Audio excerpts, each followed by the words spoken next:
Morning, Lexios here. Saturday, share love club, share love. Gary Trent Jr. on his exit interview coming out of the season said, that Scotty just likes to show love, share love with the hugs, and that he does it all the time. It's no big deal. It's just that this world needs more people to share love. So today we're sharing love to the coach of the Toronto Raptors, Dr. Nick Nurse, Dr. Nicholas Nurse. Yeah, listen, there was a little open gym supplemental that came out this week of Nick Nurse and Adrian Griffin getting Ph.D.s at Concordia University in Chicago. This is a program that Nick started 6 years ago, that he had been working on for a long time. I mean, a PhD takes a while, y'all. Regular college takes 4 years. PhD can take 6 to 8 years sometimes. So got that PhD, and little did he know that Adrian Griffin had started this program just after him, the semester after him, and that they would end up graduating together. At the time, 6 years ago, when they started this program together, they didn't even really know each other that well. They weren't not working together yet. And then 2 years into the program, Adrian Griffin came on to work with the Raptors and with Nick Nurse, and all of a sudden they realized they had this in common. That's amazing. And that they both got to graduate with each other this past week. Fantastic stuff. They may have Doc Rivers, and his name may be Doc, but that's only because he liked Dr. J.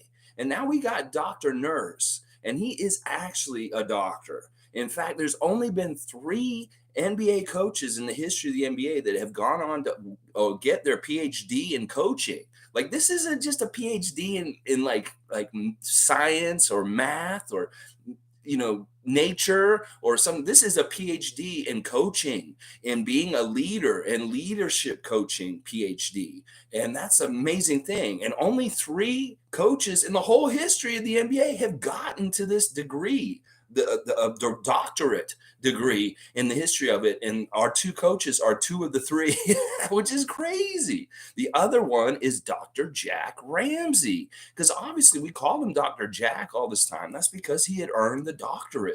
And this is a dude who coached the Portland Trailblazers to the 1977 NBA championship. That is how long it's been. Pat Riley, he ain't got no PhD. Phil Jackson, he ain't got no PhD. Steve Kerr, he ain't got no PhD. These motherfuckers ain't got no PhD. And now 2 of our coaches, our head and our number 1, has a PhD. And boy, does that make Adrian Griffin look real attractive to other teams like the Lakers right now, who are interviewing him and trying to see if they can get him to come over there.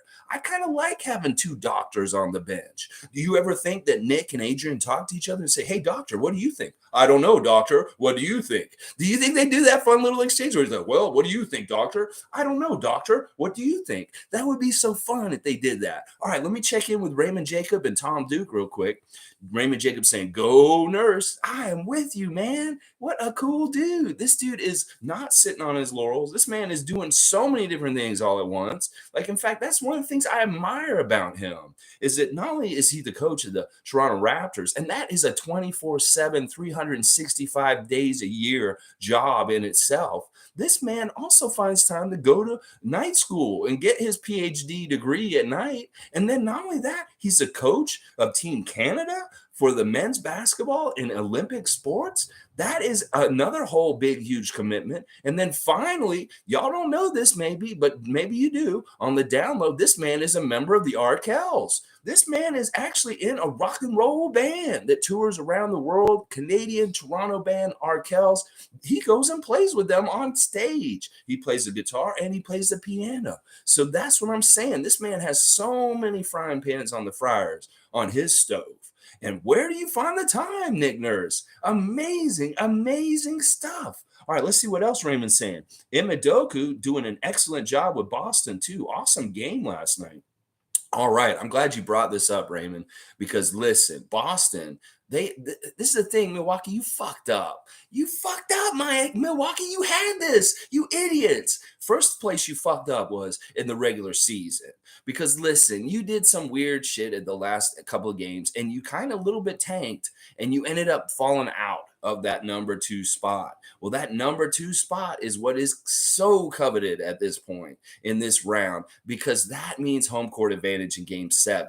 And that if you hadn't dicked around at the end of the season, Budenholzer and the Bucks, you guys wouldn't be in this predicament.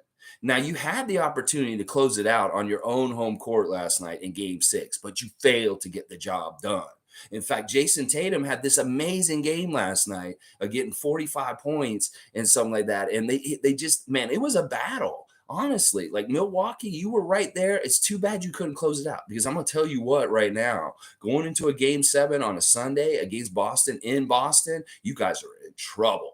Because as much as I hate Boston, I want to think that they're going to lose. The whole tide is turned because you couldn't get the job done in the 6th game. You can ask the Philadelphia 76ers, is it best to try and take care of it on your court or on the other team's court and not have to go home and play on the other court? That's what I'm saying. They took care of things on our court when they had to. Well, Boston took care of things on y'all's court, and that's too bad for Bucks Nation, because I'm going to tell you right now, it's going to be so hard to repeat when you can't win a game 7 against Boston in Boston on Sunday.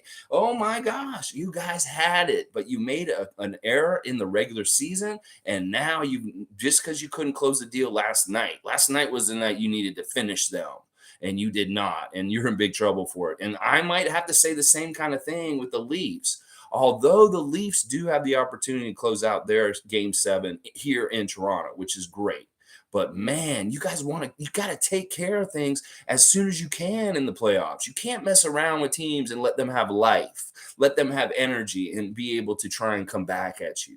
You need to have no tolerance, no mercy, and you need to just get them the fuck out as quick as you can. Let's see. Raymond Jacobs saying also, although I don't want Boston winning but I don't want Bucks to repeat either, because Raps didn't repeat. Yeah, I'm with you, Raymond. Like, listen, I don't want Milwaukee to get a second championship. Like, if I had to pick out of these 3 teams that are left in the East, I do obviously would pick Miami to win if I had to choose any of 3 of them. But I don't even want Miami to win.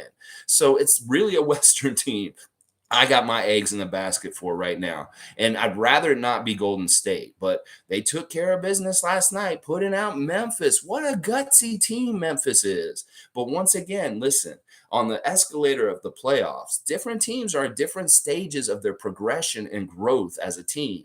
And the Memphis Grizzlies, as I said this week, are like us. They're a young team that are developing, finding their feet in the playoffs, and don't have a lot of experience going deep.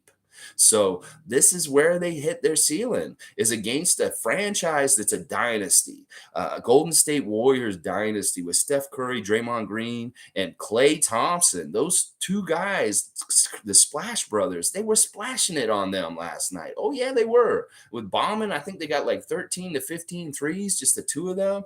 And yeah, they took them out. And boy, oh boy, that's too bad. Grizzlies, what a great season for y'all. Your nation should be so happy and excited about the future for your team, just like Raptors Nation is about their team. So kudos to the Memphis Grizzlies on a great season and a fantastic young core. But you just hit that veteran wall, that dynasty wall that's called the Golden State Warriors. And that's too bad. But next year, we better all look out, because the Memphis Grizzlies will be a real force. I'm not going to lie. I know they are, because, listen, they are committed to winning, and they have a bankroll now. And this team is going to be out there competing every single year. It will be one of the top 4 Western Conference teams going forward, the Grizzlies. I'm going to tell you that right now. Oh, yeah. Tom Duke is here. Yes, go Nick Nurse. Tatum closed it out. Going to be a good game 7 in Boston. Yeah, Tom's excited about this too. Everybody loves game 7s. It's too bad we didn't get one in our first round matchup with Philadelphia. That the dudes came out like dead wood and just did not have that punch that they need to have in the playoffs no matter what. They did not have that punch, and the Raptors, their season was over because there was a lackluster effort in the last game of the first round against Philadelphia. All right, Tom Duke saying, how about Griffin and Nick Nurse getting their PhDs? I highly recommend watching this little open gym blurb. There's so much interesting information in it. You get to see their wives beaming in pride over their accomplishments. And you really hear about how Adrian Griffin's wife helped him study and stay up late studying in the middle of the night. That's how these guys were doing it. They were burning the midnight oil all night long long because they have regular 24/7 jobs as NBA coaches. But where do they find the time to do the paperwork, the schoolwork that has to go with doing a PhD at Concordia?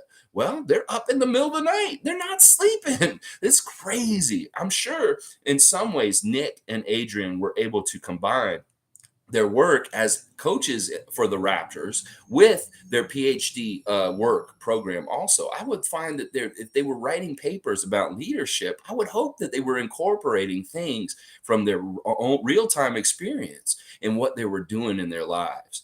But what a fun open gym, everybody. Go watch it. It is so good. It's like fun to see their chair for their thesis chair, the person that listens to their thing, and their committee chair or whatever. He's like this old professor guy, and he's just talking about how it's so fun to be friends with NBA coaches that are famous and stuff like that. But yeah, really cool stuff. I love that Nick Nurse pulled the Nike sneakers underneath his robe for graduation, because listen, that's what I did when I graduated both times. I had those Converse All-Stars on underneath, or I had like a swoosh, Nike swoosh on underneath my graduation. That's the style. That's the right style, Nick Nurse. You are such a smart man. All right, let me see what else y'all are saying. G's here. G says, Nurse is now a doctor. Yes, the transformation has been completed. The nurse is now become a doctor. Now, what do you call him? Dr. Nurse? Dr. Nurse, Dr. Nurse, paging Dr. Nurse, basketball emergency at Scotiabank Arena,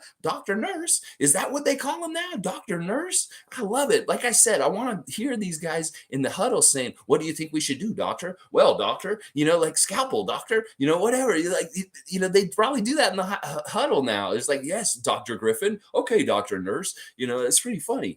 Shane Waters is here. Where else you find a doctor and nurse in one? That's right. This is making some sort of joke in the writing, Shane. It's like kind of like, what do you call a doctor and a nurse? It's one person. Nick Nurse. I don't know. It's like a very poor dad joke right there. I'm sorry. Blue City's here. Good to see a Philly fan. What's going on, everybody? So I got some good news in the NFL, and it's official. The NFL is working on expanding 3 teams, and one of them is Toronto. Wow, Blue City coming in with the Blue Thunder, dropping knowledge on us about plans, and people are saying they want to expand to Toronto. They got to see the good money here. They got to see the fan base, the sports fans in this city. People love the NFL in this city. They really do. And like I said, one of the biggest things keeping them out of here was the CFL in some ways. And just, maybe kind of the border stuff is annoying and things like that. We've seen what's happened with the Blue Jays and the Raptors in the pandemic, where we've had to go and play in Buffalo and Tampa. And, that's a pain in the ass. So hopefully all the pandemic stuff has passed us, but that's very interesting. Listen, this topic and these groups that want to expand into Toronto and the NFL have been trying to do this for decades, Blue City. So if they can get the impossible done finally, that's badass.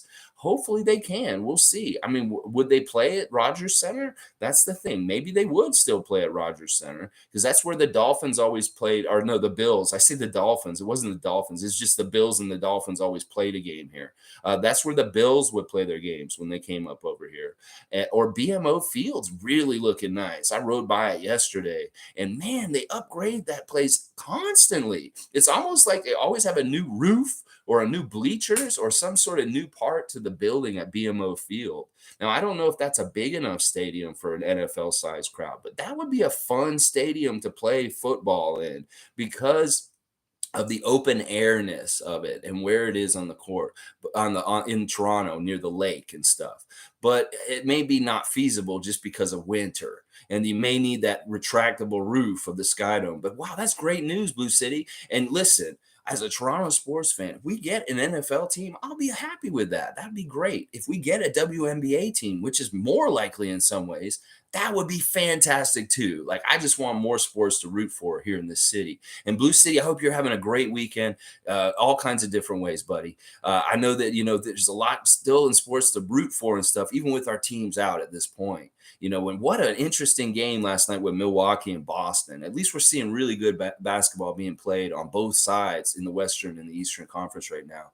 G's saying, wow, that's insane if that happens. It's kind of insane, but it's kind of something we've been priming Toronto for years. There are so many people that have been crying out for it. But listen, it's going to divvy up the pie of different things. It's going to divvy up the Buffalo Bills revenue and their pie of having really good fans on this side of the border. It's going to divvy up the pie with the Toronto Argonauts and the CFL in general.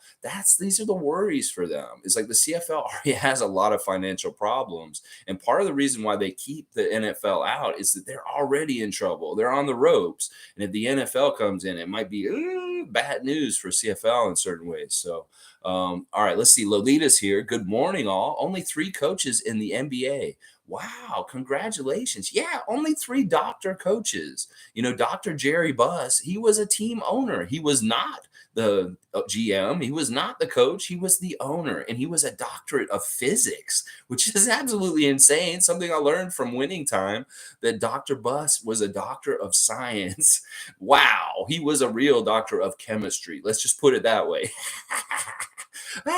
But then also you got Dr. Jack, Dr. Nick, and Dr. Adrian Griffin. Wow, 2 out of the 3 on the Raptors coaching staff. That's fantastic. And as soon as the NBA finds out about this, they will steal Adrian Griffin away and make sure that we don't have a monopoly on the doctors currently coaching in the NBA.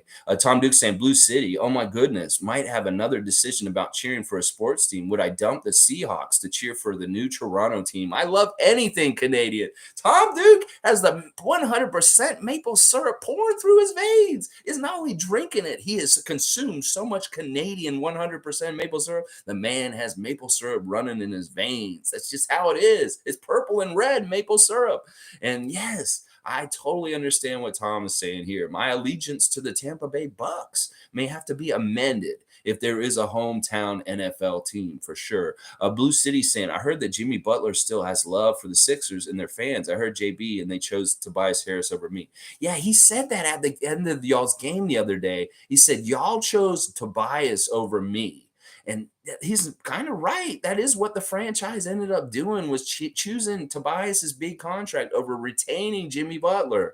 And then not only that, Blue City, you got to watch out, because he's trying to get Miami to get Joel Embiid. Like he said, that's the other thing he said. Jimmy Butler said, I loved playing with Joel Embiid.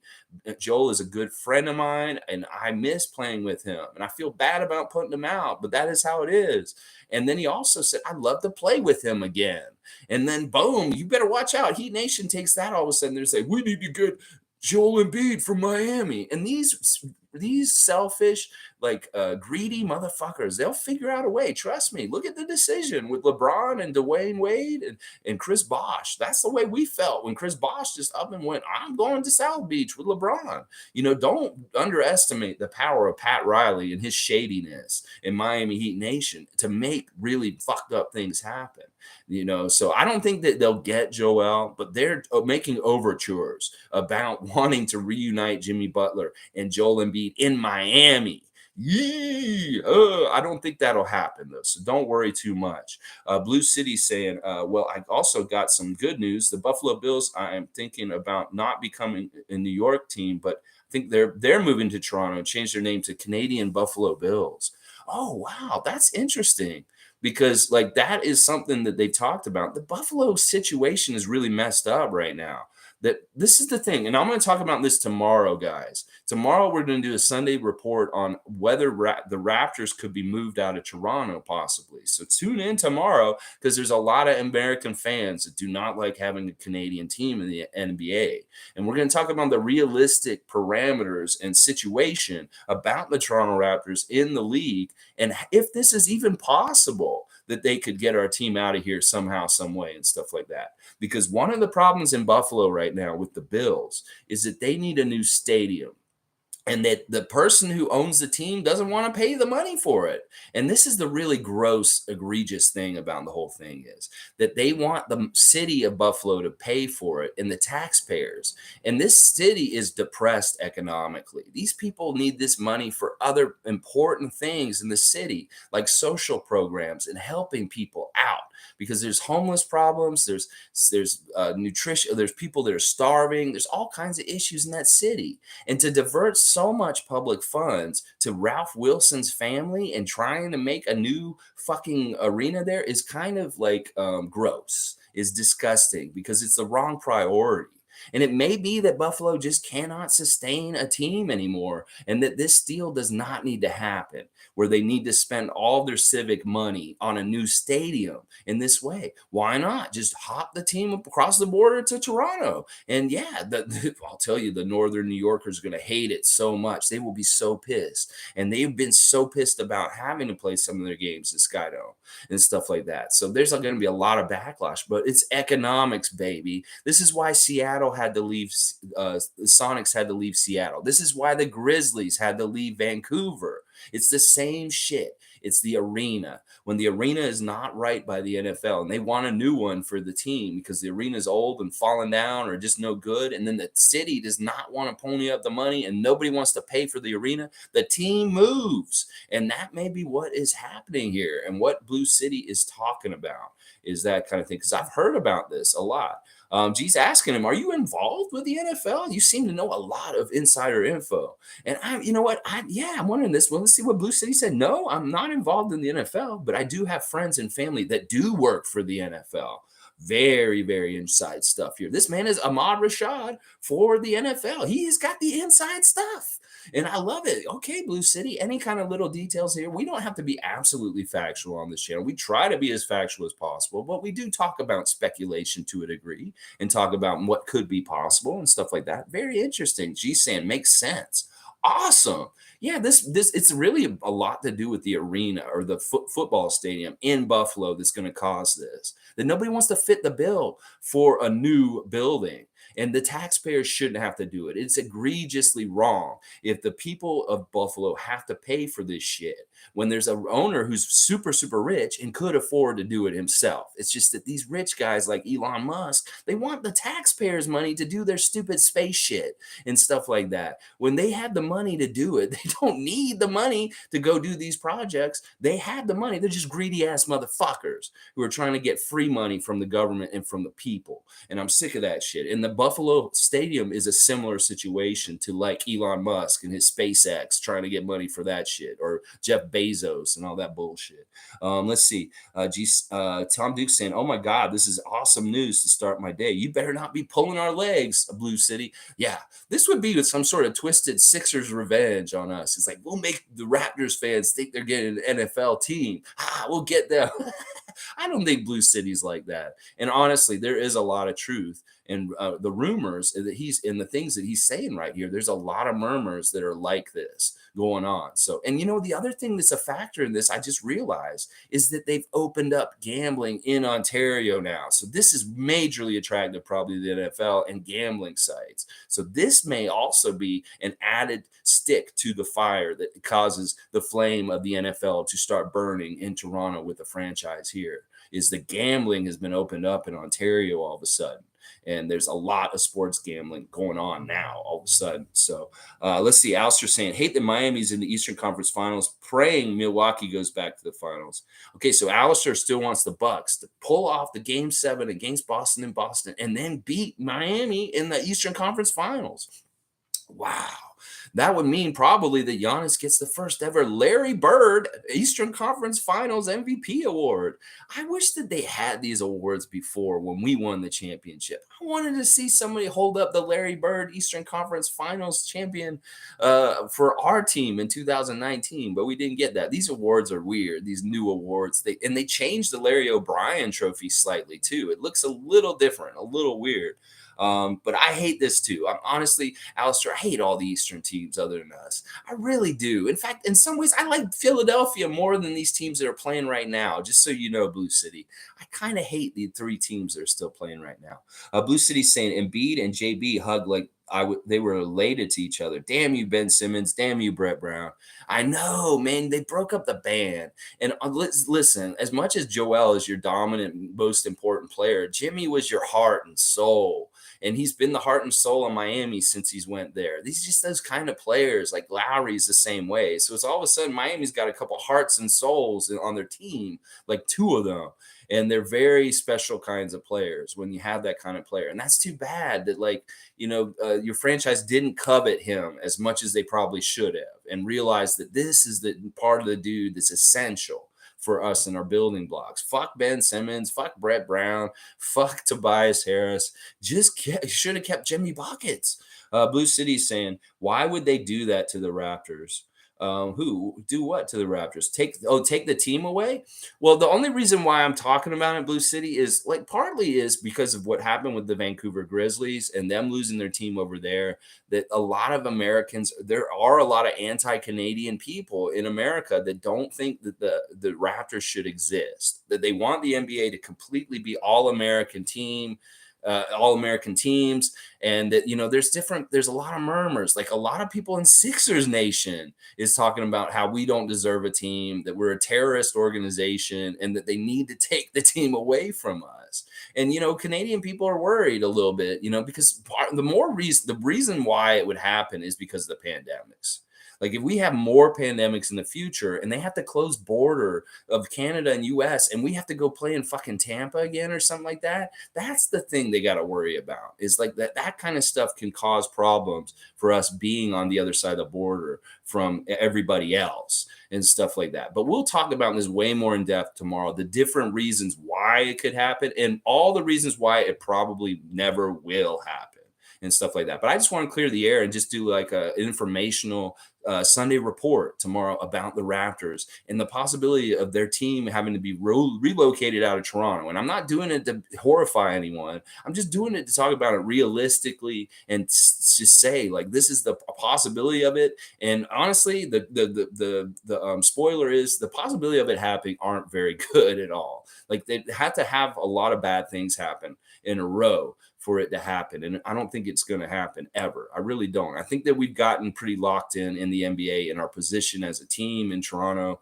and stuff like that after 27 years and a championship and stuff like that. So, but like I said, there's always grumblings. There's always people that say shit like move the Raptors to Vegas, get rid of the Raptors and put a team in Vegas or something like that. Alistair saying at Blue City Empire Sports, shut up. Wait, no. Like, all right, I don't know don't tell Blue City to shut up, Alistair, first of all, because he's cool. That will be a dream come true. They're on the verge of winning a Super Bowl. It would be an honor to have Josh Allen as our quarterback, the second best in my opinion. Oh, okay. All right, so you're just telling him to shut up because you don't like the idea of it coming true, or no, you do like it coming true, and you don't want him to fuck with you about it. He's like, shut up, you serious? Okay, good. I got it. I figured out your vernacular there. Sometimes it's hard. This is like the whole texting thing to get across the message of what you're actually trying to say. I get what you're saying. You would love this, and seeing Toronto having the Bills in here. Blue City saying, I'm not joking. They're really working on expanding 3 teams in the NFL, and one of them is Toronto. Well, it just makes sense. Like, listen, if they're looking at North America and they see the big, huge markets, Toronto is one of the top 5 markets in North America. You got New York, you got Chicago, you got LA. And then after that, Toronto is right in there, pretty comparable to places like Atlanta and, stuff like that. Toronto is right after those big major cities, those big 3.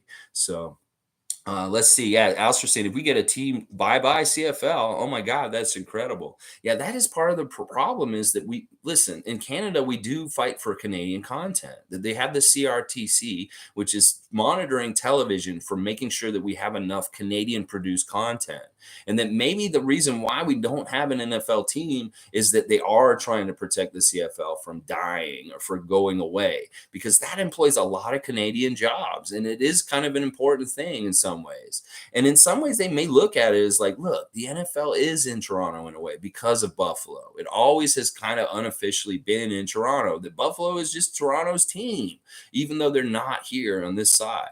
So I don't know. In some ways, I really want to preserve the CFL. I do not want the CFL to run out of business. I think that the CFL is really important for other cities like Regina and Winnipeg. They have their football teams and they're very like good in bringing money and giving things for people to do in cities that don't have a lot to do. So I really worry about this. I do not want the CFL to run out of business if the NFL comes to Toronto. Hopefully they can make it work where, the Argonauts can still exist with the NFL. And part of it is that they have different schedules for their seasons. Like the CFL is more during the summer and into the fall. And then like the NFL's kind of the fall into next year, like, the Super Bowl in February. So yeah, that's the touchy thing about it is like maybe there's some sort of thing in the plan where it's like, well, you can have an NFL team here, but we need to preserve the CFL and protect it and keep it safe also. G saying Raptors make way too much money to move them. Yeah, that's probably number one on my list for what I'm going to talk about tomorrow. But I'm going to really go over it and kind of like really talk about it with everybody. And just because, plus, I want to make a piece on here that has a highlight, title on it that kind of grabs attention. So I'm saying, I'll write like a startling clickbait tag, and then maybe I'll get a bunch of views because of it. That's kind of part of why I want to do it. It's like, will the Raptors lose a team? It's not that I'm trying to make it happen. I'm just saying, just to get a little. See, I'm doing a test for clickbait, basically. That's what I'm saying. All right, Shane Walters is saying the Grizzlies did have a brand new arena, though. They just couldn't fill the seats. Okay, so that was part of the problem. The arena problem was with the Sonics because Key Arena was way too small. Okay, so they just weren't filling the seats. The ticket sales weren't good enough. That Vancouver is a very difficult market to put a sports team in because people there are not about following sports or watching sports. They want to do sports. And that's what a lot of mentality of some people are. It's like, I don't watch sports, I do them. And that means like, because Vancouver has the mountains, it has so much stuff around it. There's so many outdoor activities for people to go do instead of sit on the couch on a Sunday afternoon and watch the NFL or, get into the NBA and stuff like that. That's part of the problem in Vancouver as a market is that there's a lot of distractions taking you away from focusing on supporting the NBA team. And if they're bad, well, what the fuck? You don't want to go to the game. You'd rather go for a jog yourself down by the water. You'd rather go skiing down the hill instead of going to the game. The Grizzlies are like only 10 wins in a whole season, stuff like that. So, yeah, I remember you're right, Shane, that it was just we couldn't sell tickets. Stu Jackson and the people that are running that team, they just could not get people in the building. G saying, I think I will still want the Bucks too. Heat for Kyle, but like the Bucks grew organically. And the fact that they're still kind of doing okay against Boston without Middleton says a lot. Drew Holiday has really stepped up. They're doing really good as a team, but it's still Giannis. Like Giannis is absolutely essential for them to get anywhere. He has to have a huge game on Sunday. He needs to go for 50 on Sunday if he really wants to close out and put the nail in the coffin on the Boston Celtics. Blue City saying that's a shame. Is it just the Raptors or is it all Toronto teams, Blue Jays and the Maple Leafs?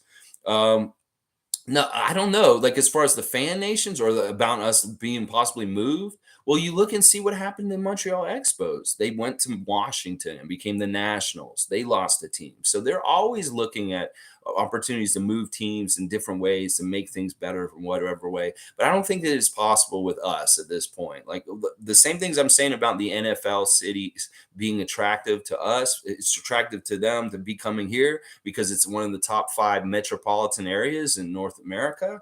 Is the same reason why we'll keep the Toronto Raptors is because even if we're a losing team, the city will support the team financially and come to the games and take care of them no matter what. And I'm really spoiling everything for tomorrow, right?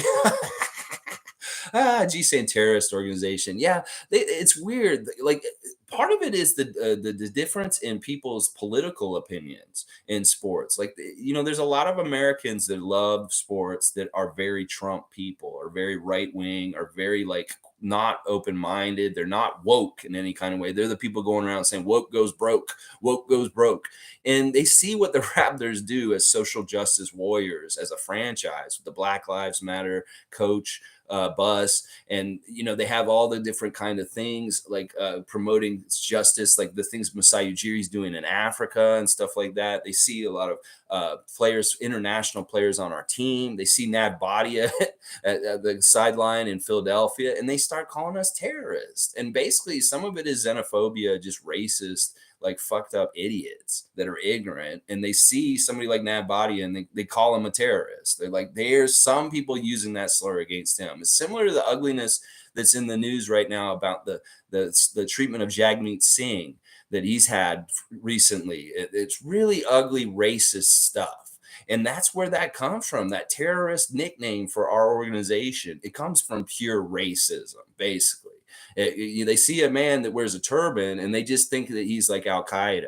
even though that has nothing to do with it. It just smacks of the same ignorance that happened after 9/11. It's the same stuff. So yeah, there's people out there calling us the terrorist organization. The other one they call is poverty franchise, but that doesn't fit us because a poverty franchise is a team that hasn't won anything in forever, and that doesn't fit us. That those clothes don't fit for us. So Sue's here. Good morning, everybody. Good morning, Sue. Good to see you on a Saturday. We're sharing love, showing love to Dr. Nick Nurse, Ph.D., Concordia.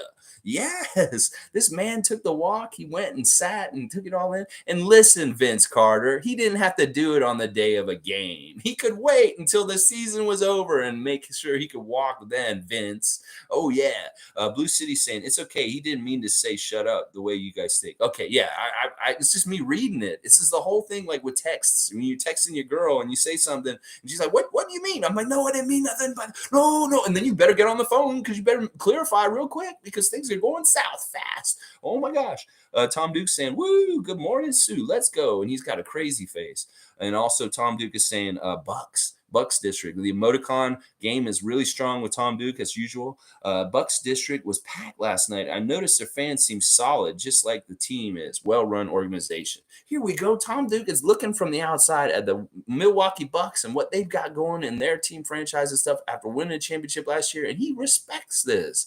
Like, listen, there's a lot of teams that have this Jurassic Park thing going on with their teams. You know, it's really interesting to see the Leaf Nation go down there and take over Maple Leaf Square. And in fact, that bothers me a little bit that they call it Maple Leaf Square for real, but it is really unofficially Jurassic Park. But anyway, it's nice to see Leaf fans out there doing what we did. It's a copycat, but it's whatever. I'm glad they're out there supporting their team. But yeah, Milwaukee's got a great street for their Jurassic Park, where they show their fans outside the arena out there, and like they're just as crazy and active. I love seeing that, and I really do feel like Toronto kind of set that trend a few years ago of having a lot of fans outside the arena watching and stuff like that. So Tom Duke wants to officially give kudos to the Milwaukee Bucks organization that you look well run and you're a good team, and what a great fan base. There you go, Bucks fan, if you come in here and watch.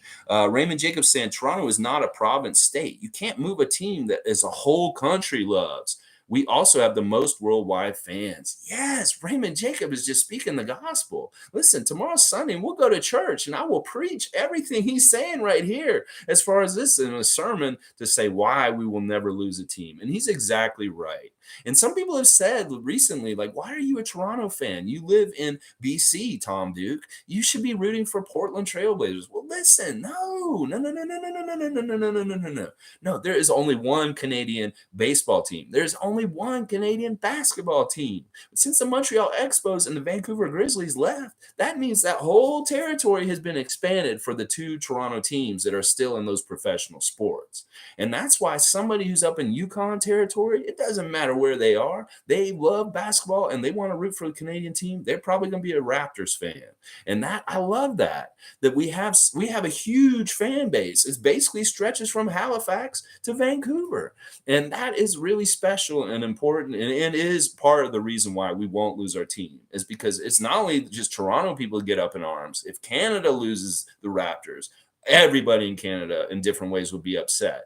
For the most part, there'll be some people that are happy about it. There are people in Canada that want the Raptors to get taken away also, but they're usually racist or they're really weird hockey purists or something like that. They just want basketball out of Canada and stuff like that. But I completely agree with Raymond. And then also he's hinting at the end, the worldwide aspect of it is Toronto is such an international, multicultural city. We have a little part of every country in the world in this city, little enclaves. There's little Estonia around the corner. I can go to little Estonia as an Estonian generational person and go get Estonian bread next to this Estonian house where the Estonian bank is. It's like Estonia is a little country. There may be just as many Estonians around Toronto as there are almost in Tallinn. So it's like, it's crazy. There's literally a little country area everywhere in the city. So if you have people that are all from around the world, then they're going to take their fandom back to where they're originally from also. And their family members may get into it too. And then that's how it spreads. And maybe that makes it seem like a insidious terrorist organization because it's international and so many different people are following it. Raymond's right. There's a worldwide fan base for the Toronto Raptors that makes it even stronger and even crazier. Alistair saying Bucks copied us. That shows we have a big impact, and the Raptors are, and the Raps are relevant. I'm not going to say irrelevant because that you meant relevant. Listen, we are like, listen, it's a copycat league in all kinds of ways. Whether it's people are going to start copycatting the positionless scheme that we did this year, whether it's they're going to copycat Jurassic Park, they're going to copycat how we did with our coaches, anything that we do that works and is working really well, they're going to try and mimic it. But this is the thing. One of the things that we're doing, and this is why we're talking about Nick Nurse, and we talked about Masai Ujiri last week, is that these guys are singular individuals, and there's only one of them on this entire earth. It's like if there's a very rare Pokemon card and there's only one out of there, they're very highly sought after. People want that card. And that's the thing with Masai Ujiri and Nick Nurse. These are premium dudes at their positions that, if you want, the other teams want them, but you can't get that exact quality, exact premium of who these two guys are. You can try and get your carbon copy and put them on the Lakers and have them GM them or head coach them, and it's not going to be the same effect. It's like these are singularly individuals that are very specially them. And to try and mimic or copycat Masai Ujiri or Nick Nurse in this league is very, very tough. Good luck with that, because you're going to get the Wish version. That's not going to be anything like them completely and stuff like that. So, yeah, it's a copycat league. And in some ways, we're writing the original test answers, and everybody else is cheating off our sheet. G saying feel bad for Danny Green. Yeah, okay. I'm glad you brought this up, G. I did go back and watch the footage of how it happened. And man, oh man, this guy's got to stop flopping and falling every which way. Like, this is really dangerous. And we're seeing the kind of stuff he's done. Like, he may have ended Danny Green's career with a stupid ass flop like that, falling into his knee and bending it that way. Danny Green is 35 years old. He is not a young guy. And it is confirmed. It is an ACL tear, an MCL also. And that's the thing. That's not an easy thing to come back from or rehab from, especially at his age. So look, Joel, you might have just ended your teammate's career because of your crazy ass flopping. You got to rein it in, bro. You're not just dangerous to the other teams. You're dangerous to your own teammates. So listen, stop embellishing, man. Stop throwing your weight around like that, because you're a cannonball and you're a projectile and you can hurt people. And you are showing that and stuff like that. Yeah. Sue's saying, I feel so bad for Danny too. Not good news about his knee. Could end his career. Yeah, this is awful. This is really awful. This is not the way you want to go out. In fact, listen, Danny was actually finding some of his stroke more recently again and looking like a real serviceable player again, and not kind of a fringe kind of player. He was actually getting kind of consistent again to a degree. And that's too bad. Hopefully this summer things will go well for him and he can just heal up and come back and still play, because this would really suck if this is the end of his career because of this. Really, really suck. Alistair saying, was the Kyle Lowry statue in his return preview on TV real? No, it was not, Alistair. And I'm going to tell you that right now. It was a fan-made paper mache statue. I didn't like it either. It looked really weird. Like, I don't know what his pose was or what he was doing. It didn't totally look like him. It looked cheap.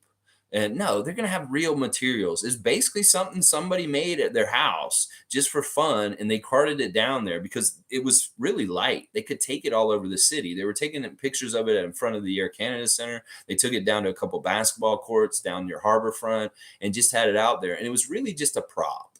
It was a prop, something that somebody had built and was showing off and stuff like that. It was cool. It was neat to look at, but it was nothing permanent. So don't worry about that. It wasn't that. It was not that, Alistair, okay?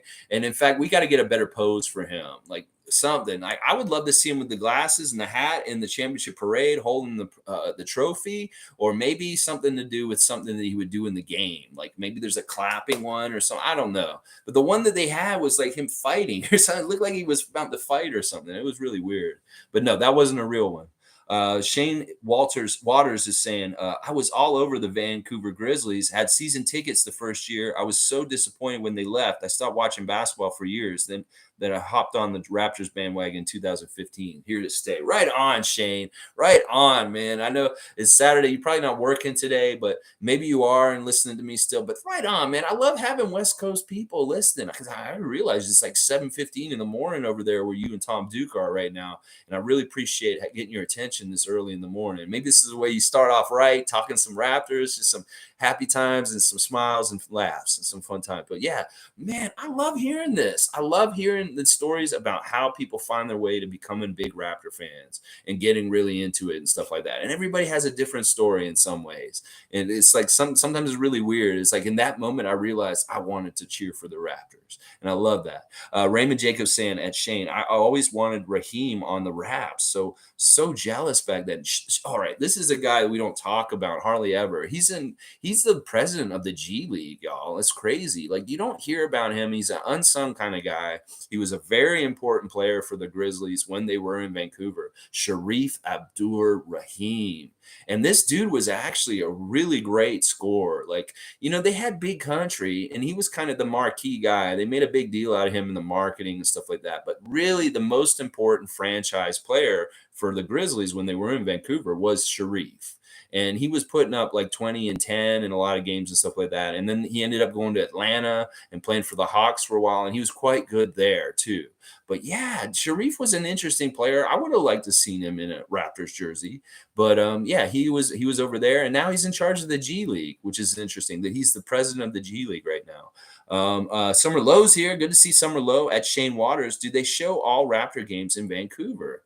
I wonder. I bet it's very similar to what we get here. Is that they have cable packages, and that's one of the things I hate too. This is a gripe I have: is that we get priced out of watching all the Raptor games because they put us on specialty sports premium channels, and I'm sure it's very similar out there. It could be that like the cable packages are like, if you want to watch all the Raptor games, you have to get our very best sports package. Meanwhile, you could probably watch the Canucks on CBC every single game for free on antenna.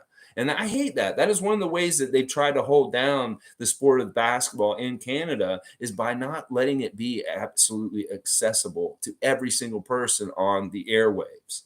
That, they'll put the NHL on antenna and you can watch it and just without even having cable hooked up. You can find the CBC games usually, but you can't with the Raptors. And it sucks. I hate that. The Raptors used to be on CBC a lot, and that would happen then, but they're not anymore. They're divvied right down the middle between the sports network and Sportsnet. And TSN and the Sportsnet are not trying, they're trying to make as much money off the Raptors as they can. So quite often there's these games that get put on like TSN 4, really hard to find. So I'm going to guess, Summer, that the situation on the West Coast is very similar to just how it is here in Toronto also. That they can get the games, but they have to pay the extra money like we do here, which is, to me, is a crime in some ways. I think that they should have they should publicly you should be able to watch the games for free. You shouldn't have to buy all these cable channels and stuff like that, in my opinion. That's how I feel. All right, let's see. Tom Duke is saying, I'm thinking the advice out there might be in order to avoid injury, to flop instead of trying to always stay upright. Thus, we have floppy JoJo. Listen, if James Harden's telling him to flop and learn from him as far as the way he flopped to get extra attention and free throws, don't do it anymore, Joel. This has been a horrible, horrible, horrible experiment. Like, seriously, just keep your feet up. And, like, listen, there's a couple things happening. You're looking soft. You're looking like you're over embellishing. You may get a little bit of a boy cry wolf in the future because you're so overacting. Like, if you want to continue to get these calls, you can't go overboard like this. And once again, you're being risky with your falling around because you are a heavy man. And if you fall on the wrong person, like Danny Green, this is what happens. And it's like, besides all the flailing around, hitting people in the face like you did in our series and stuff like that against the Raptors, that's all very dangerous. You are a big person. Shaq could not do that kind of shit. If Shaq fell like you did the other game, he would kill someone. So listen, I know you big guys can do this. You can try not to be flopping around like a little guy would because you can't do that. You are just too big. and you are dangerous when you fall around like that. And that's what I'll say to Joel Embiid right now. And other thing I want to say also is the backlash towards Joel for throwing his team under the bus is really good. Good job, Sixers fans. In some ways, you guys need to teach your superstar how to act and tell them, no, this is not okay with us. You cannot throw people under the bus year after year because you're not helping with the team building. And we can't go forward and get good people around if you're going to continually throw people under the bus and your own teammates and stuff like that. You got to keep it in-house. And Sixers Nation is telling them, calling them on it right now. And that's good. That is really good because that's the only way you can get that. Sometimes like, oh, my own fans are telling me to shut up and not do this. Okay, maybe I should listen to them. You know, they're not going to listen to us. He's not going to listen to Raptor fan. He hates us. He'll listen to his own fans, hopefully, and just shut up. Keep it in-house. You know, you're making mistakes that a high school player would make in his career, not even a college player. College players are smarter than this. They wouldn't even make these mistakes. You're making high school player mistakes, Joel Embiid. You got to stop. You got to stop. You're hurting your team in more ways than one, whether it's the showboating and the immaturity, or it's the falling around and hurting people, or the throwing people under the bus. You are hurting your own team, Joel. You need to clean this shit up because it's unnecessary. You don't have to do any of this shit. You don't have to do any of this shit. So stop. Shane Waters is saying at Raymond Facts, I was always jealous of Stoudemire. See, this man on the West Coast wanted Damon Stoudemire, and we wanted Sharif Abdurrahim. Where was the deal? Where was the trade? I don't know. Yeah, Stoudemire is one of my favorites. That basketball behind me right there, that's a number 20 Damon Stoudemire Raptors basketball, unofficial. They didn't, it's not an NBA official one, but it is something that I bought in the first year of the Raptors at Canadian Tire. That's a Damon Stoudemire first year Raptors basketball. It has no air in it. I would never take it to the court again, but I just have it just as a memento, just as a to symbolize the very beginning of the Raptors franchise. Next, on top of the championship bucket, the popcorn bucket from going to game one in the finals against Golden State. It's all right there. It's the whole history, the championship and the very beginning, kind of a timeline there. But yeah, you know, Stoudemire was a badass. I loved Stoudemire so much. I was so happy that he was our guy. And our first year was really bad. We did not win a lot of games, but Damon Stoudemire was so fun to watch. The games were actually very exciting to watch anyway, even though we were losing most of the games and stuff like that. It was still really cool. The Raptors, the first season, even though they were horrible. Oh my gosh. G-San heard that too, that falling is to help prevent self-injury, but he may need a mechanics coach. Yes, those exist to show how to fall or land in ways not to injure themselves or others. Yeah, listen, go watch some pro wrestling or something, Joel Embiid. You got to watch how these guys fall and maybe like really kind of like premeditate where you're falling. Don't fall blindly because you will hurt someone. Maybe you need to fall a certain way or something like that. And honestly, I don't even understand that like falling like that helps not cause injury. I think that's bullshit, honestly. I think that's kind of bullshit. That, like, if they're saying that he's falling because he wants to prevent an injury, that doesn't make any fucking sense to me because you're in more trouble when you're falling because you may break your wrist when you land, or you may, you know, hit something on the floor and hurt yourself. And that way you may get a deep contusion on your elbow or your side or something. You may fall and hit your side, and then you're out with a hip pointer like OG Anunoby for a month. You know, I don't understand this philosophy, G. If somebody's promoting like falling to save yourself from injury, that doesn't make any sense to me. But I guess I understand. I guess a little bit. Maybe it's I don't know. Maybe it's a judo thing. You got to take the energy and just fall with, or something. I don't know. Shane saying at summer, all of them just earlier than you. Let's see, what was that about? You do get to watch them, and you just get to watch them earlier in the day. You're talking about the Raptors games when they're broadcast. Yeah, that's good. That's good. I'm glad that people out there have access to watch the Raptors. Like, because that's the thing. You're not going to be able to watch all the Leaf games because it's the Vancouver Canucks territory. So the Vancouver Canucks will be on TV for hockey, but you do still have access to all the Raptor basketball games. That's fantastic. I love that. And I love hearing that everybody does out there. I know that my uncle and aunt that are in Winnipeg really love the Raptors also, and they are able to watch most of their games also in Winnipeg. So this is pretty much cross country, I think. Shane saying we actually get blacked out of local games, get all Eastern games. Okay, so if they're playing against Portland, you don't get to see them play the Portland Trailblazers or something like that. That's interesting. That's good. That I guess that makes sense too. That they don't, if they were playing in Vancouver, they want people to go to the games. So that's why they black those games out. That's the whole thing with the Jacksonville Jaguars football in Northern Florida is they black out those games. Nobody gets to watch the Jaguars because they really want them to go to the arena, football stadium and watch the Jaguars in person. So if you're a Jaguars fan, you got to go to the game to watch them because they won't put them on TV. They want them to be the ticket sales like in the building. Let's see. All right, let's see. Raymond Jacobs saying that's why they won't let Zion back in until he stops looking like a hippo. Zion following you would be pretty fatal. How did we get to these points?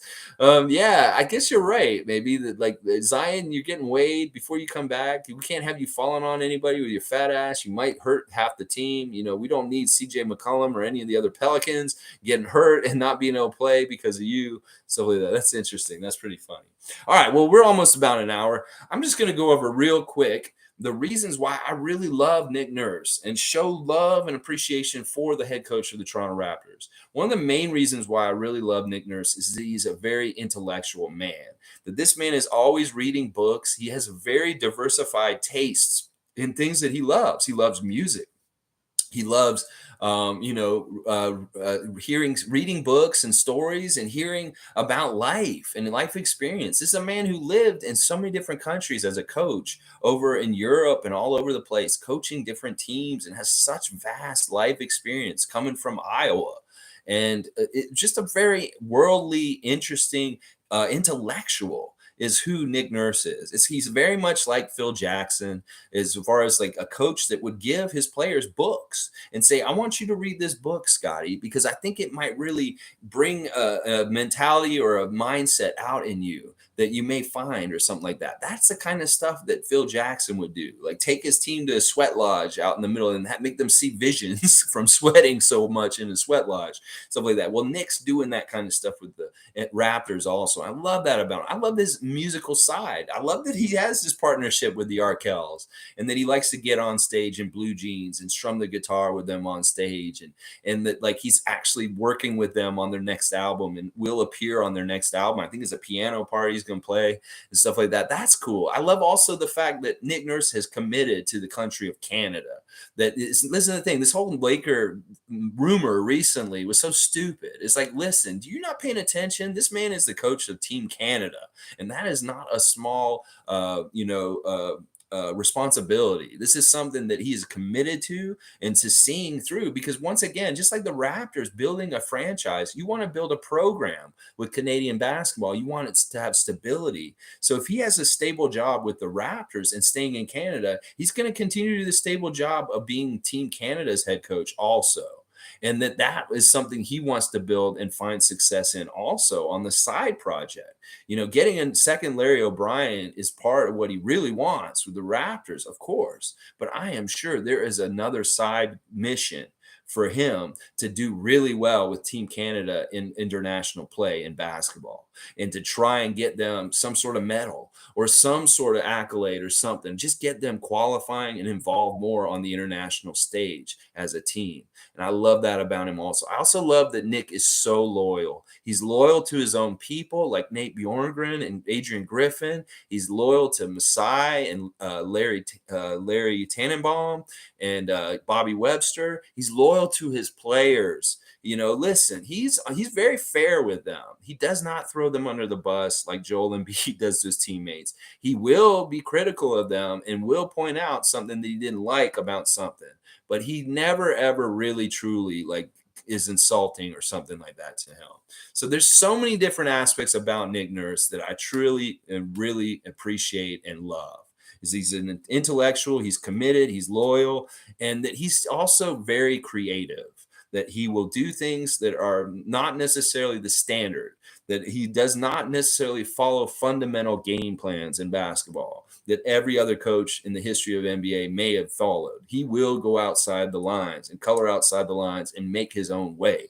He will try things that nobody else has the balls to try themselves. And he's in such a great position to be able to experiment and tinker and have that kind of fun with basketball theory and try new things because he's on a team that wants him to be that kind of guy and is not holding him back.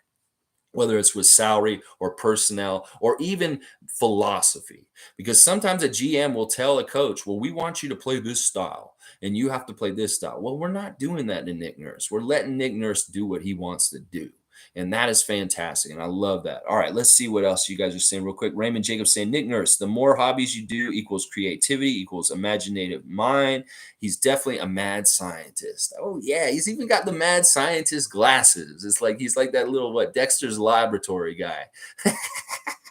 Tom Duke saying Roberta Nurse sounds like she is quite the athlete. Cool couple. Yeah, I had never actually seen Nick's wife until the open gym recently, and they seem like such a cool team. Like very interesting. Like the one of the things that him and Adrian said is that their wives are the real powerhouses behind them in the house. That none of what they can do in their lives is without the true power of their partners next to them, running things for them around their lives in their houses, that they are the ones in charge at home.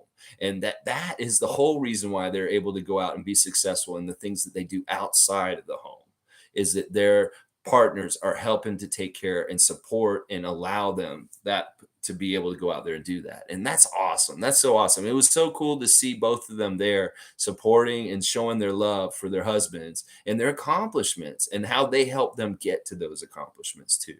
So Lolita saying, Masai says that basketball, NBA, will be global. That will stop the talk that NBA should only be a U.S. league. Hey, basketball is discovered in Canada.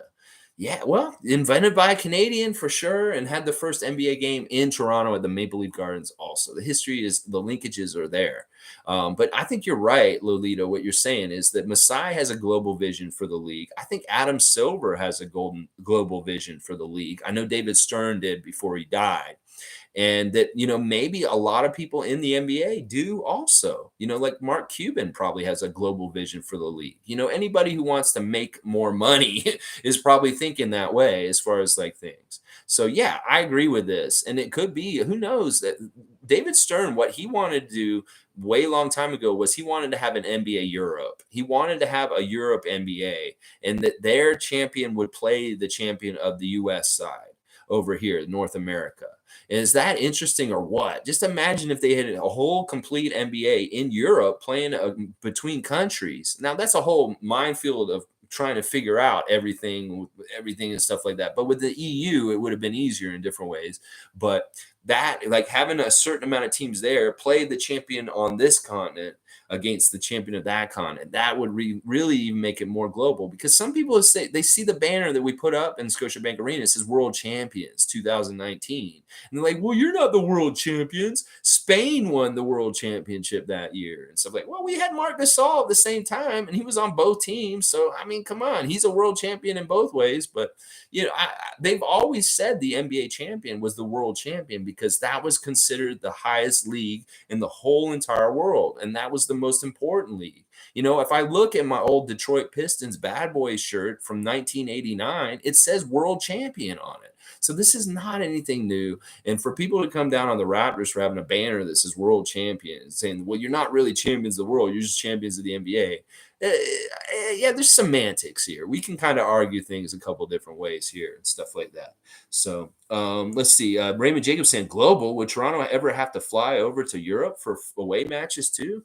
Well, we have in preseason. We have had to play in Japan. We've had to play in Europe as a team. But it would really be like what I was just describing, Raymond. It would be that they'd have their own separate season and that there may be like an ultimate game between the two champions, just that one game that links the two to each other in that kind of way.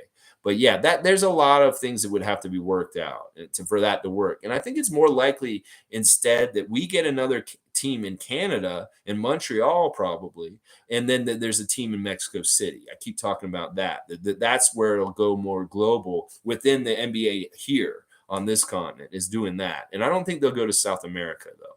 But it could end up that we have two or three Canadian teams at some point, and there's definitely going to be a team in Mexico City is what they'd like to do.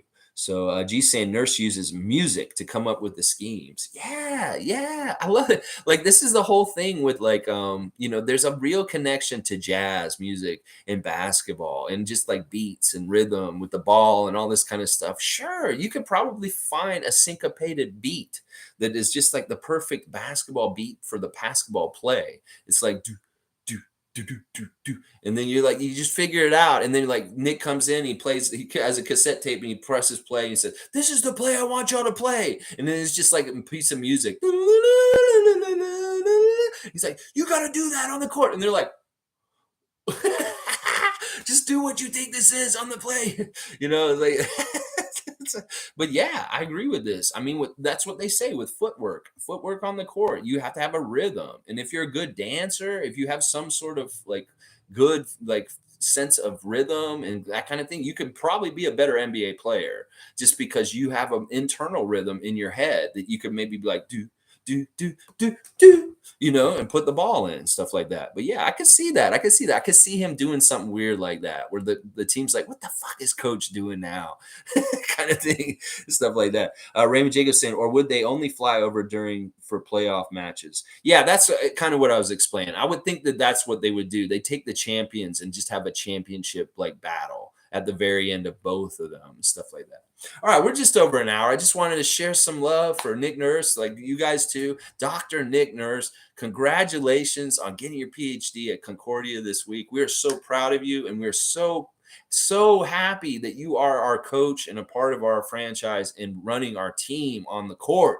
You have been so good, and we won't turn our back on you. Listen, I'm telling you right now, Nick Nurse is the kind of guy that, in every field of knowledge, everybody should continue to do continuing studies. That just because you go to university and learn how to be a doctor doesn't mean you should stop learning, because there's new medicine, there's new techniques, there's new things that come out, and doctors need to have continuing education. It's just like my father, he's an architect. He had to take continuing education courses to keep up to date with the new trends in architecture. And it's really, you go and take new courses and you learn more while you're in your career. Well, that's the thing that I look at Nick Nurse like. He's like, Doc Rivers may be the kind of coach that's maybe set in his way, old school kind of way of doing things. But Nick Nurse is a trendsetter. He's a guy who's cutting edge. He's probably adapting and learning with the game as it goes. And hopefully, to me, that means that he can be kind of like a Greg Popovich, that the game will never pass him. He will never become like a guy where we're like, oh, he's just not good enough anymore, because he's keeping ahead. He's keeping up on the trends. He is the trendsetter himself. He's the one who's dreaming and making the new ideas happen out there. And hopefully he will continue to keep doing this and be successful doing this here in Toronto for the Raptors. And that's what I want to see. Because like sometimes old coaches, they don't learn new tricks. They go bye-bye. And that's not something I see with Nick Nurse. He's an innovator. He's an intellectual. He's constantly learning. And he will change the way he coaches. He may not coach the same way today as he will 5 years from now or from 10 years from now. That's what I'm saying, that he will grow with the game as it grows himself. And some coaches aren't like that. They just are who they are, and this is how they coach, and that's that. And stuff like that. So, yeah. All right. Skater Die's here right at the end. I'll just say hi to Skater Die. Good morning, man. I hope you have a great day today and enjoy this early summer we are blessed with. Cheers from Vermont in the U.S. What up, Vermont? Yes, right back at you, Skater Die. I hope you have a fantastic Saturday, and the weather is absolutely beautiful like it is here in Toronto today. All right, y'all. I'll be back tomorrow with a Sunday special report on the fear of Toronto losing the Raptors. Ooh, very scary, Count Floyd. But is it real? No, it's not real. It won't happen, Count Floyd. Don't worry. Don't worry. Yes, Tom Duke saying, let's go dancing. Woo, woo. Yes, the emoticon parade is there. All right, y'all. Let's go, Raptors. Please like, comment, subscribe. Oh, yeah. Woo.